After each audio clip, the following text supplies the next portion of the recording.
लोकसभा चुनाव को लेकर बहुजन समाज पार्टी की बैठक।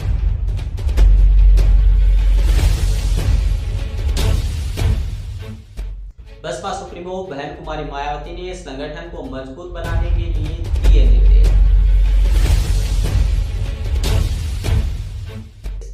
साथ ही आम चुनाव को लेकर आगे की रणनीति पर की गई चर्चा। जी नमस्कार साथियों, कल बसपा की महत्वपूर्ण बैठक हुई।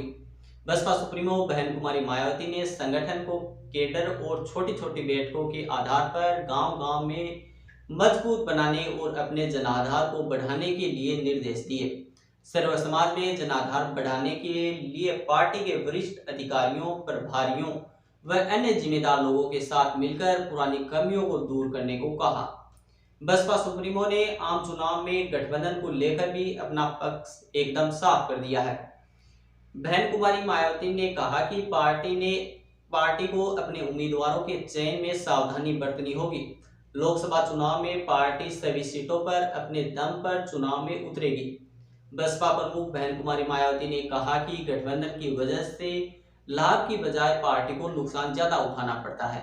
बसपा का वोट तो स्पष्ट तौर पर गठबंधन वाली दूसरी पार्टियों को ट्रांसफर हो जाती है, लेकिन दूसरी पार्टियां अपना वोट बसपा उम्मीदवारों को ट्रांसफर कराने की न ही नीयत रखती है और न ही क्षमता, जिससे बसपा के लोगों का मनोबल प्रभावित होता है। इसलिए बसपा सत्ता या विपक्ष दोनों गठबंधनों से दूर है। इस तरह बहन कुमारी मायावती ने गठबंधन को लेकर साफ कर दिया है कि बसपा अकेले ही चुनाव मैदान में उतरेगी। बसपा सुप्रीमो बहन कुमारी मायावती ने कांग्रेस और बीजेपी पर भी साधा निशाना। जी साथियों, बहन कुमारी मायावती ने इस दौरान कांग्रेस और बीजेपी दोनों पर जमकर निशाना साधा है। उन्होंने कहा कि बीजेपी की संकीर्ण जातिवादी व सांप्रदायिक राजनीति द्वेषपूर्वक अराजकता को परिचय देने की वजह से सभी लोगों का जीवन त्रस्त और दुखी है। बीजेपी अब अपना प्रभाव ही नहीं बल्कि अपना जनाधार भी खो रही है, जिसकी वजह से इस बार लोकसभा चुनाव एक तरफा नहीं रह पाएगा। उन्होंने कहा कि इस बार का चुनाव देश की राजनीति को नई करवट देने वाला साबित होगा। बसपा प्रमुख बहन कुमारी मायावती ने कहा कि कांग्रेस की तरफ भाजपा की कथनी व करनी में जमीन आसमान का अंतर है।